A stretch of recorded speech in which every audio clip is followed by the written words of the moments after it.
This story is, again, hope you have your tissue. This is a pretty amazing story. They're all amazing stories. I keep saying that. But this is Kristen Anderson. And come on out. Yeah. And she has an amazing story as well. Kristen Anderson, suicide. Hi, everybody. It's been an amazing day, and I'm excited to be a part of it with all of you. I am going to start out just sharing my story from the beginning. I grew up about an hour north of Chicago in kind of what I seem to always call an all-American family. I had two parents that were always married. I had an older brother. I had an older sister. They were usually pretty good to me. And I had everything I needed, most of what I wanted, and my childhood was pretty just amazing. But when I got into junior high, I started to realize that the world wasn't as great as I thought it was, that people weren't as genuine as I thought they were, and I began to struggle with that. And I didn't know really where to find answers. But I went into high school just trying to focus on making myself, my family, and my friends happy. During junior high, I tried to help a lot of people. I worked with the homelessness, and it felt like I wasn't making a difference. So as I went to high school, I just focused a lot more on myself. In the first couple years of high school, that seemed to work. I had things going pretty well for me again. I was on the soccer team. My boyfriend was prom king. I had a lot of friends. But very quickly and very unexpectedly, a number of things started to go wrong. And among those things, I lost 4 of my friends, and on top of that, my grandmother. I lost one friend to suicide. I lost one because of a brain tumor. I lost one because of a motorcycle accident, and I lost one because of a car accident. My grandmother died shortly after that, and not long after that, I was being stalked by 2 young men, and I was raped by another.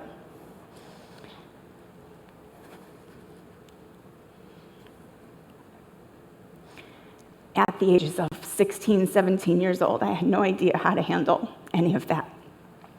I had grown up going to church, but I always felt like God was far away and distant and not concerned with the details of my life.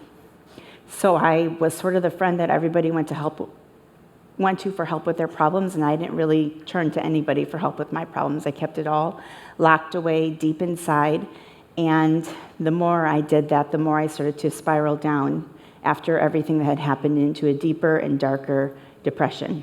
And I couldn't have even told you I was in, but there were signs. I would say things like, life sucks all of the time. I would say, like if people asked me how I was doing, I would say, I'm here, sort of like, isn't that good enough?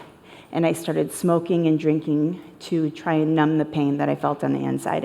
I just didn't know what else to do. And a lot of people didn't know how bad I was doing, just like I didn't know how bad I was doing, because for the most part, I would put a smile on my face and pretend like everything was okay.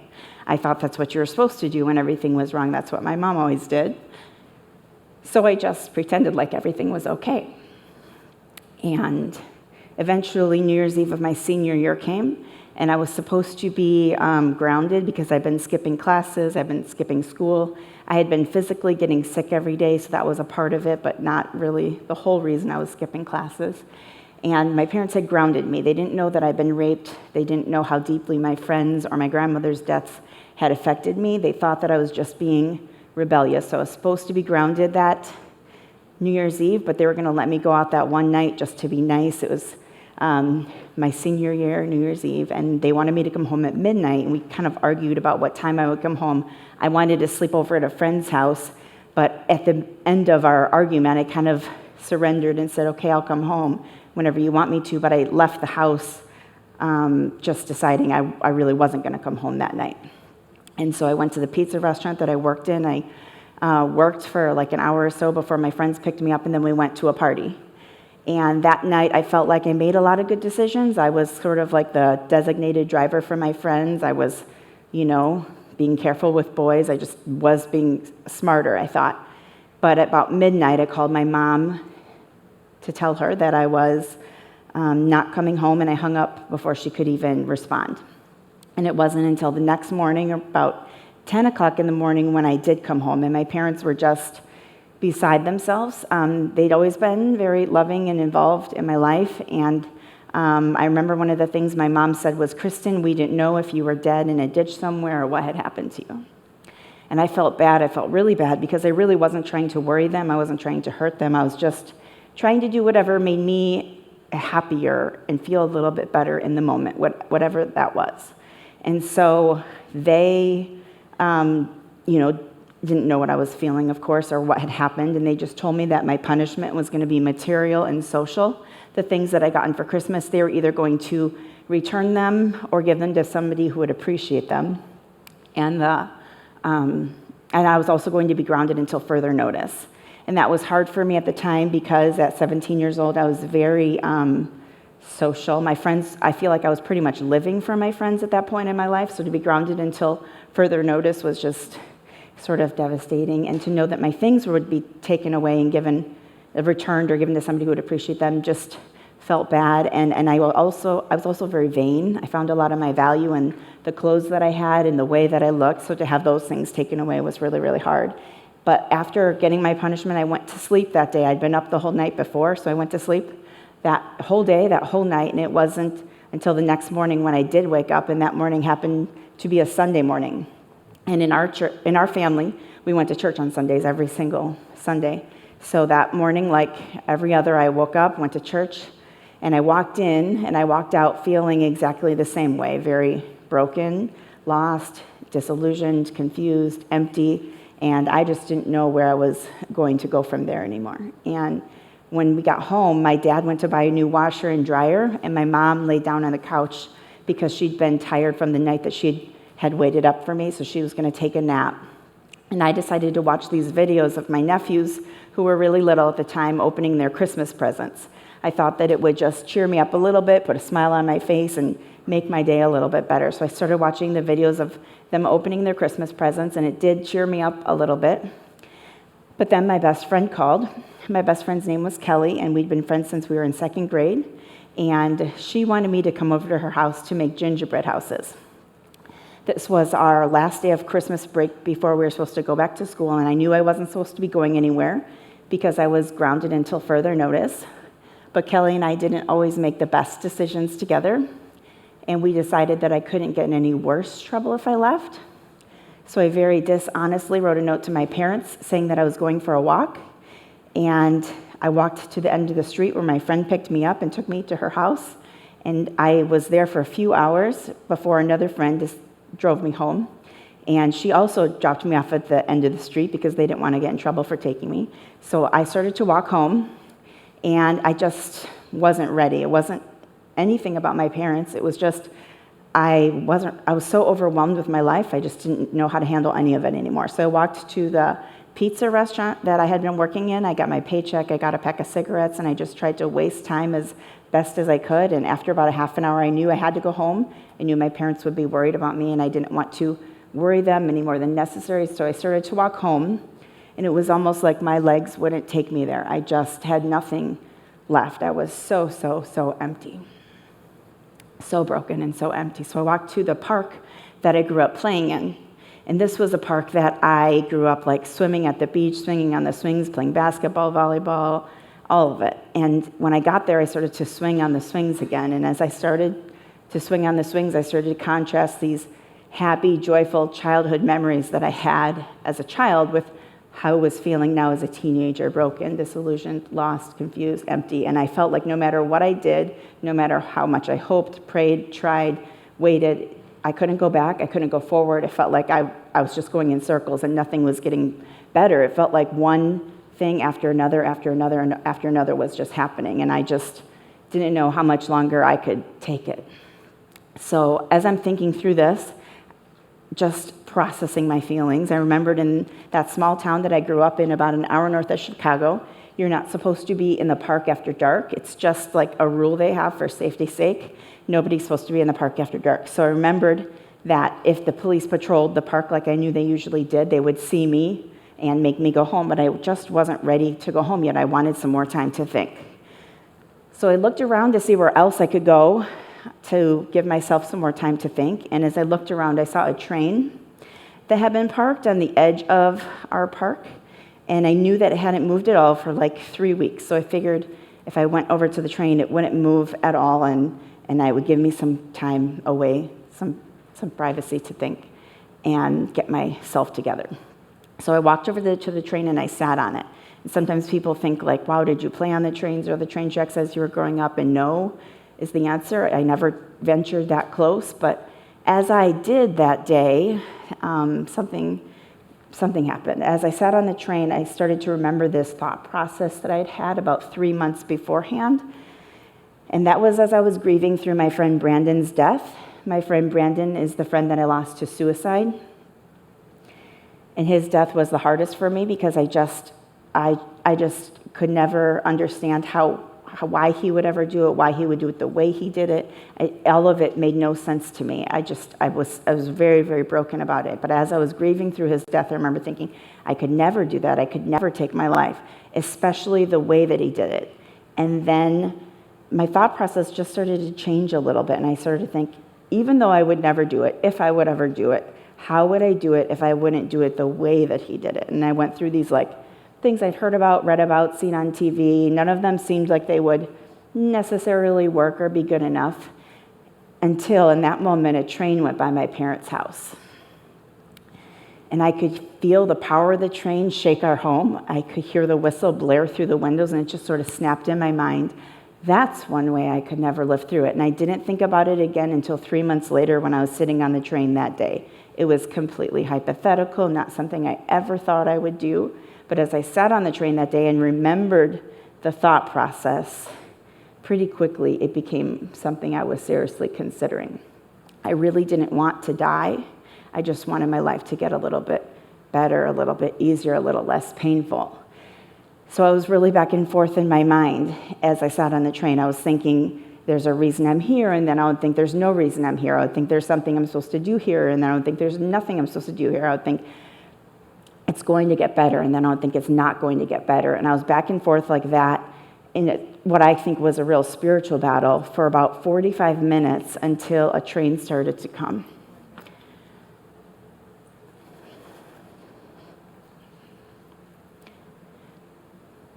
And as the train started to come, I started to realize that I needed to make some sort of decision or go somewhere because it was freezing cold out. It was the middle of winter. I had a winter jacket on and gloves. I could see my breath in the air, but I was getting colder and colder, so I knew I couldn't stay outside much longer and felt like I had to make some sort of a decision or go somewhere. So right before the train got to me, I made the impulsive decision to lay down on the tracks. And I remember as I got off the train, I was sitting on just trying to push down the fear and the shame that I felt on the inside because I knew this wasn't the answer. I knew this wasn't what I was supposed to be doing, but I just didn't know what the answer was. I didn't know what to do anymore. So I remember as I laid down on the tracks, I closed my eyes, I clenched my fists, and I turned my head in the opposite direction than where the train was coming from because I didn't want to see it come at me. And it was only about a split second before the train started to go over me. And what I remember from as the train started to go over me, as I remember feeling it start to pull my hair, my head, my shoulders, and the midsection of my body upward. And very quickly after that, I just felt something on my back holding me down very firmly into the ground. And I continued to feel the wind, the breeze, the roar of the train above me. And then I started to hear it squeal to a stop.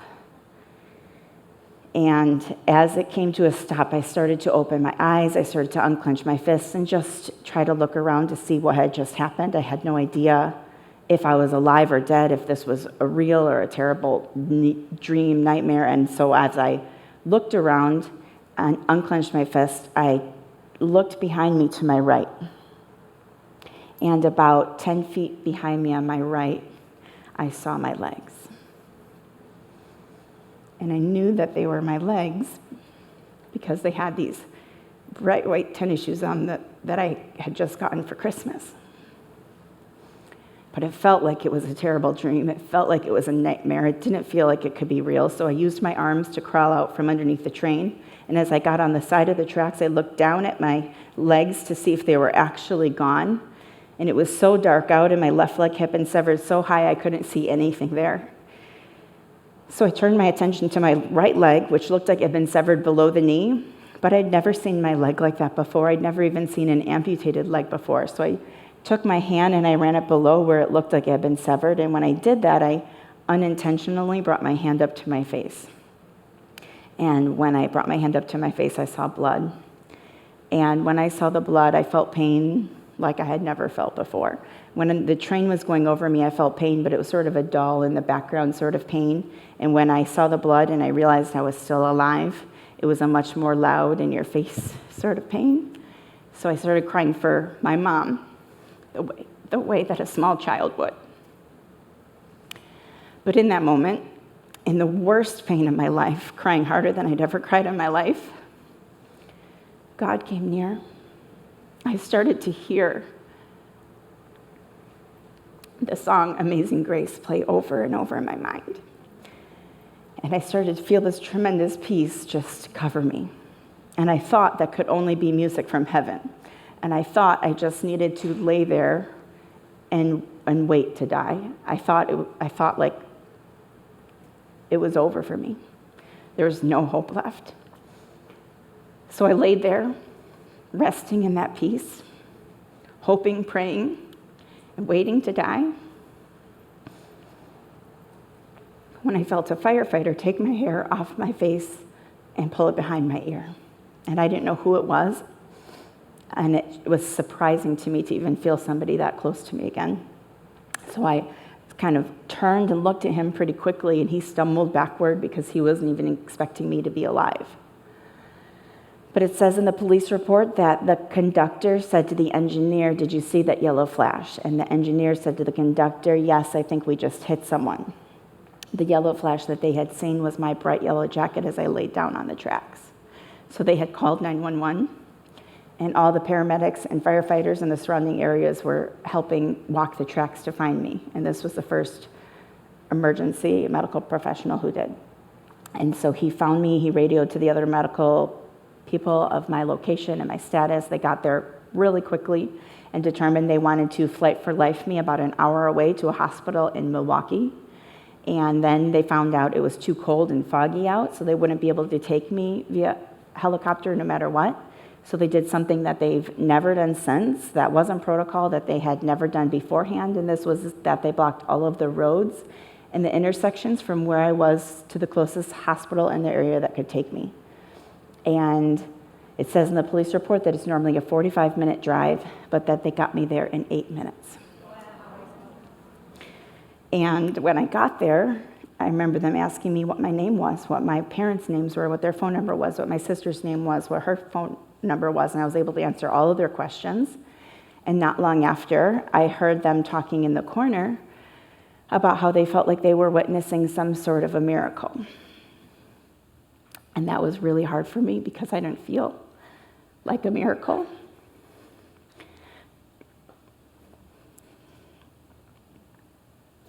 I really didn't even want to be a miracle. But they were saying that because I had lost 8 pints of blood, and scientifically you're supposed to die after you lose 5. But I was very much alive, conscious, talking, able to understand all their questions and answer them. And as they wheeled me down to the operating room, I remember looking up at the doctor to ask him if he thought I was going to live or die.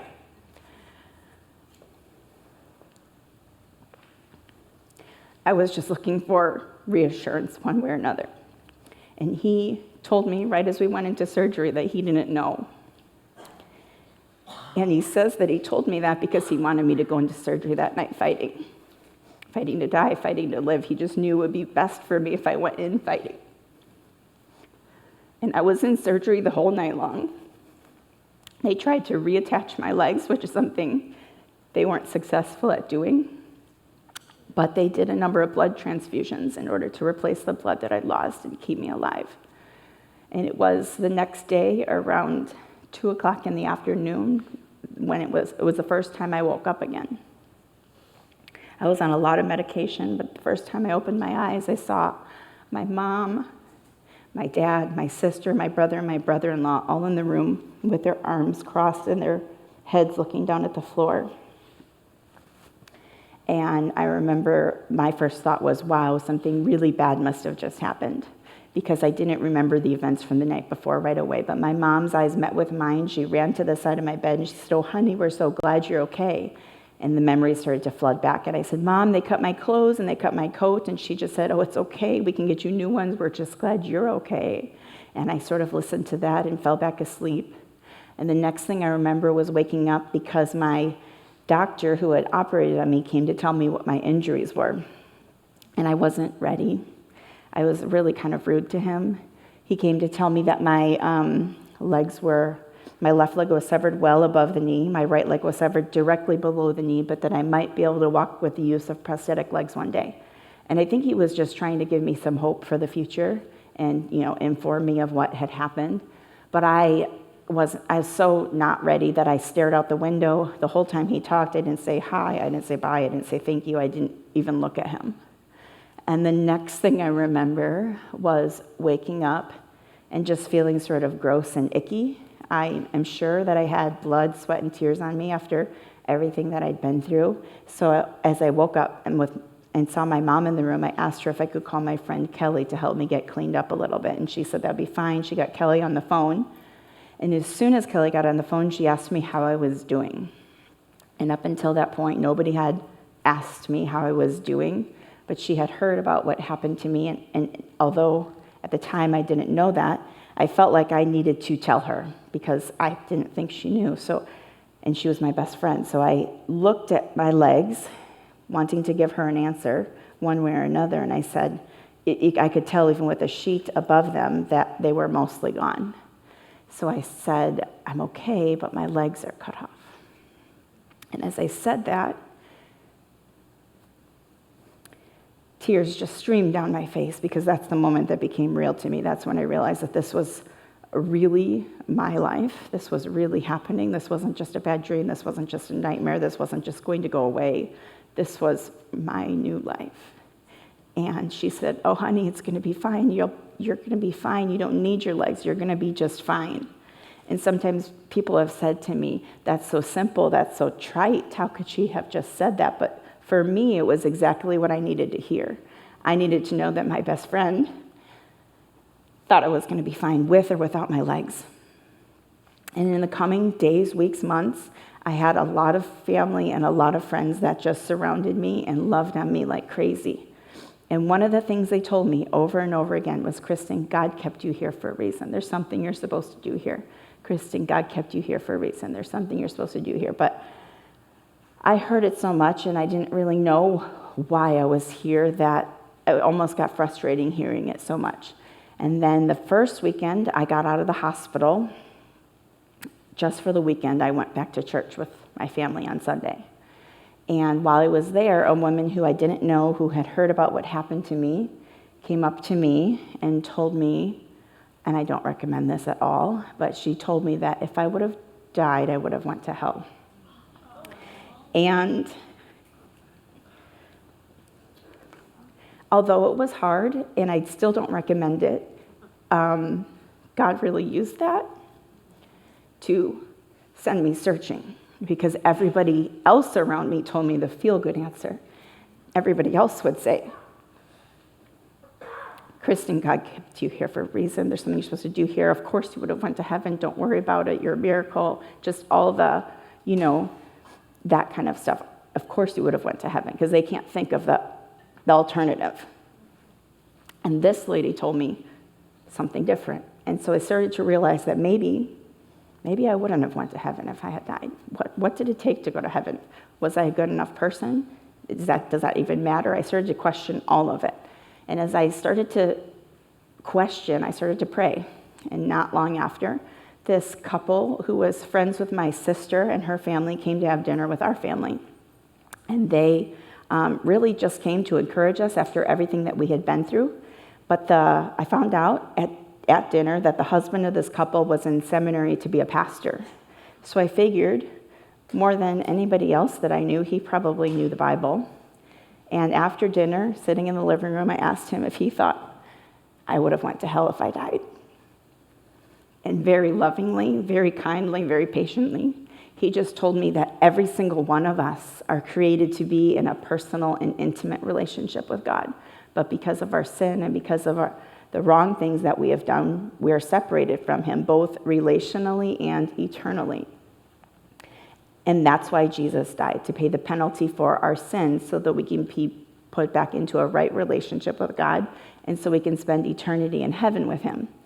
But we have to choose to accept him for the forgiveness of our sins, and we have to choose to let him lead our lives.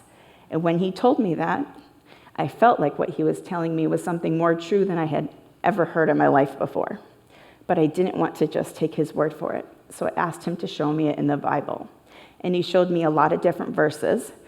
But the verse that stood out to me the most was John 14:6. And that's where Jesus says, I am the way, the truth, and the life. No one comes to the Father except through me. I am the way, the truth, and the life. No one comes to the Father but through me. And I felt like Jesus could not have been more clear. He said he was the way, the truth, and the life. And I knew that I had never made a personal decision to accept Jesus for the forgiveness of my sins. I kind of felt like because Jesus died for our sins, we would all just go to heaven. I didn't realize there was a personal relationship that I could have with God, and I started to suspect that that was what was missing in my life. And I also realized in that moment that, especially after trying to take my own life, that I had a lot of sin to be forgiven for. So sitting on the floor in my parents' dining room after this couple had left by myself, I just prayed the most simple little prayer. I asked God to forgive me for everything I had ever done wrong, even the sin of trying to take my own life. I realized that night that my life wasn't mine to take, that God alone gives and takes life. It's not a choice I can make. And I asked him to give me a new life. And as I went to sleep that night, I just felt a little bit different. I felt like a weight had been lifted from my shoulders and like I didn't need to worry so much about my life anymore. Somehow, some way, I was going to be okay. And I know that that was the night that I became a Christian. I would have told you my whole life that I was a Christian, but that was the night I really, really became a Christian. And sometimes I wish I could tell people that it all changed overnight and it was amazing from there forward. But I still struggled for years with suicidal thoughts and depression. I was in and out of psych wards. I was in and out of college. I was in and out of relationships. I was in and out of jobs. But God was still at work. He was faithful. And there were a few people that he brought into my life that I'm going to tell you about really quickly. One of them was a counselor that I began seeing who just turned out to be a Christian counselor. And she helped me realize that even though I had accepted God's forgiveness, I had not forgiven myself for what I had done to forever change my life and the lives of my family and the other people around me. And I realized that by not forgiving myself, I was really just hurting myself and making my problems worse.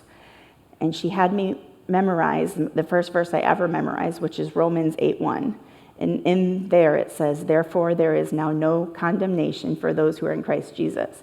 And she had me write it on a note card, and I put it on my mirror, and I put it on my dash in my car. And I would just say it to myself over and over and over and over again. I kind of took it as a challenge. But as I started to say it to myself and memorize it, the words just started to sink into my heart and into my soul. And the more I started to forgive myself, the more I started to find the peace of God, along with his forgiveness. And I remember right about that same time, she told me about a church in their area that she wanted me to try out. And before I did that, I met a woman in the parking lot at the community college I was going to. And she just came up to me and told me her story one day, but she shined with more peace and more joy and more love for life than anybody I'd ever met before. So after meeting her, I just remember going home and saying to God, I want to know you the way that lady knows you. What I felt him tell me was, Kristen, you have to let me be your best friend.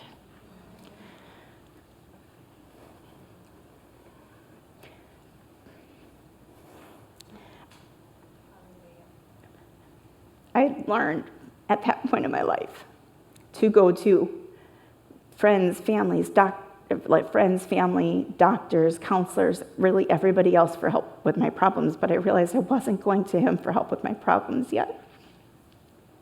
But he was the one who made me. He was the one who created me. He was the one who knew me inside and out and knew my problems and the answers to them probably better than anyone else in this world. So really, why wouldn't I go to him with help with my problems? So I started walking towards him in that best friend type of relationship, just talking to him about everything, asking him for help with everything. And not long after, sorry, thank you so much. Not long after, as I was just growing in my relationship with him, the more I walked towards him, I started to experience the peace and the joy and the love for life that I always wanted but never had before. I was able to get off of all of my antidepressants and all of my pain meds. And those are 2 medications that my doctors told me I would have to take for the rest of my life. But I was able to get off of all of them and feel again. And I just took off spiritually. I started going to that church that my counselor had recommended I check out. And it was so good for me because I met other people my age who loved God and wanted to live for him and know him and serve him. And it was just an amazing, beautiful, special time for me. And I started bringing my mom to church with me. And when I got baptized, she became a Christian. Yes. And not long after, she started bringing my dad to church with her, and he became a Christian. He started bringing my brother to church with him, and he became a Christian. And it was just an incredible time, very redeeming time for our family, right? And one of the most special parts about it is that my sister, who's 14 years older than me, had been praying for all of us to come to Christ. And God used this. And we are forever grateful. Not long after all of that, I got asked to share my story at the high school youth group at our church. I shared it at my baptism, and I thought it would be the one and only ever time I would share my story publicly. But then I got asked to share it with the youth, and I just figured if even just one of them could learn from my mistakes, it would be worth it. Because I didn't want anyone else to ever have to go through anything like what I did or anything else before they realized how big and great and faithful God is. So I just shared my stories openly and vulnerably as I could. And when I was done, almost every single one of the students came up to me and told me that they struggled with suicidal thoughts or depression, or they knew somebody who did. And that's when I realized that all of those things were a much bigger issue than I had any idea before. Most people, some of you might be able to relate to this. You think when you're in a depression that you're the only one. Nobody understands how I feel. Nobody else has ever been here in this dark of a place before. So I started to realize how big of a problem it was that night. And something just started to stir in me to help those people because they were just like me. And not long after, about a month later, actually, I got asked to share my story at another high school youth group about half an hour from where I lived. And I just thought, okay, I'll do it one more time. And I just hoped it would help one more person, very honestly. Like, if it just helped one person, it would be worth it. Yeah. So I shared my story as openly and vulnerably as I could. It was almost like I could see the chains falling off and the eyes opening of the students right before my eyes. And when I was done, they were telling me that they were choosing life over death. They were choosing God over sin. They were choosing hope over sadness and pain. And I just was amazed because in so many ways it made sense to me that God would use that God would do what he did in my life to help me. But I never, ever imagined he would use what he did in my life to help other people. And he was doing it more and more. Every single time I got asked to share my story, another door would open, another door would open, another door would open. And I just walked through each door thinking, at least one more time I'll do this. And then I started praying about why God kept me here. What was I supposed to do here? Everybody told me it was a miracle I survived. I was run over by 33 freight train cars at 55 miles per hour. And from the time I was in the hospital until then, everybody said, Kristen, God kept you here for a reason. There's something you're supposed to do here. And it was starting to become more clear. So I started to pray about it. What am I supposed to do here? Why did you keep me here, God? And I felt like the biggest thing I felt him tell me was the biggest reason he kept me here was so that I could come to know him in this personal and intimate way, and so I could spend eternity in heaven with him. But he also wanted me to help other people come to know him in that personal and intimate way. And so I just felt the words ministry and mission stirring in my heart. And I also felt like I, at the same time, was supposed to be a wife and a mother. So I just kept praying about that, and not long after, I decided to start a ministry for people who struggle with suicidal thoughts and depression called You Ministries. And I started going to Bible college because I just wanted God to prepare me for what he was calling me into. And if you knew me in high school, you would have never expected I would ever go to Bible college. But it was one of the best times in my life. I just had so many amazing people pouring into me. And while I was there, I got asked to share my story on the Oprah show. And they were just planning a show for suicide survivors that were using their second chance at life to make a difference in the world. And I kind of fit that profile. So they added me to the show between two other guests they had already planned.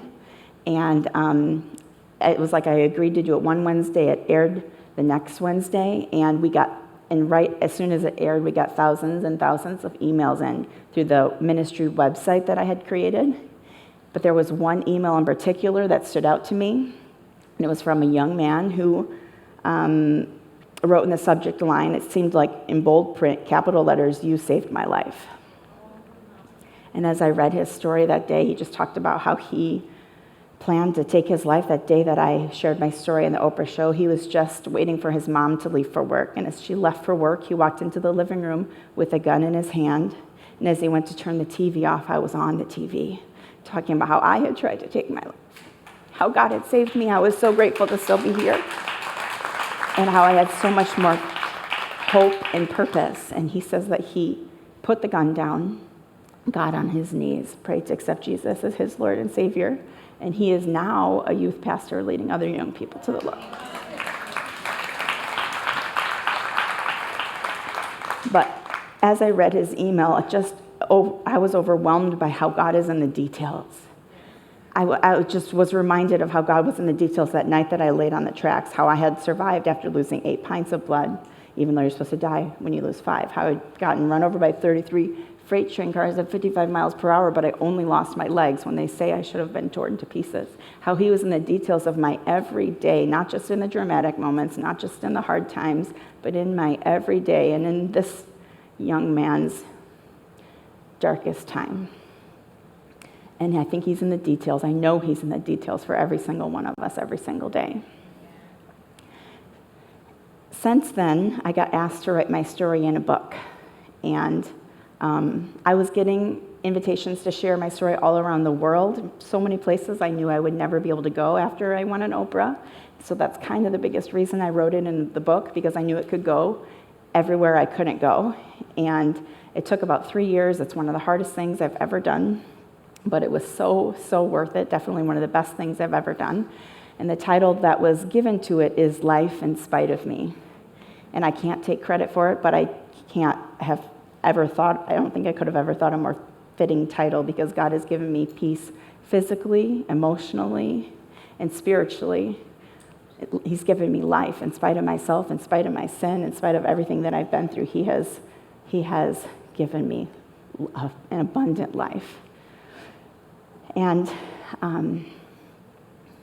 not long ago, I got married to an amazing man who loves me more like Christ, who loves me more like Christ than anybody I've ever met before. And he brought 2 young children into my life, and we have had 3 more together. And yes, and we are just so grateful. The children we named the little ones all in honor of God's grace. The best way I have ever had grace described to me is that is when God has favor on us and we don't even deserve it. And I know that I didn't even deserve it, but he had favor on me. He gave me a second chance at my life when I didn't even want a life. And he has grace and favor for each one of you as well.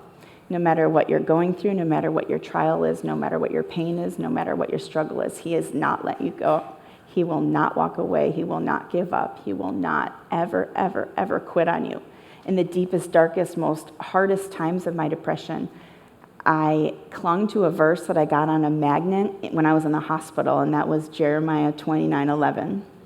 If you're not familiar with it, this is what it says.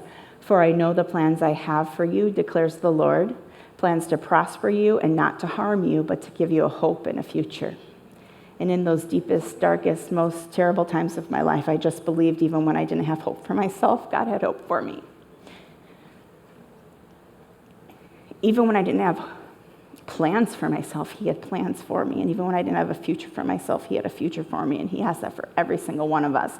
I used to think that God, only had plans for special people. And now I realize he has special plans for each one of us. If you have air in your lungs, there's a reason you're here. There's something you're supposed to do here. His plans are bigger for you than anything you could have ever dreamed or planned for yourself. Suicide is never, ever the answer. Keep fighting. Keep reaching for help. Seek God with all of your heart and let others help you. You're not supposed to fight your battle alone. You are here for a reason. Thank you so much for listening. Thank you.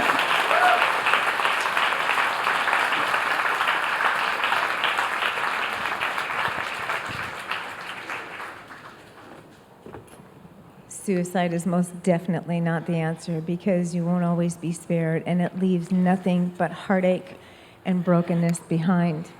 And not to be sounding like a commercial, but she actually has a book, Life in Spite of Me, and it's in a booth right outside there, and I highly recommend reading it, or even maybe giving it as a gift to a friend.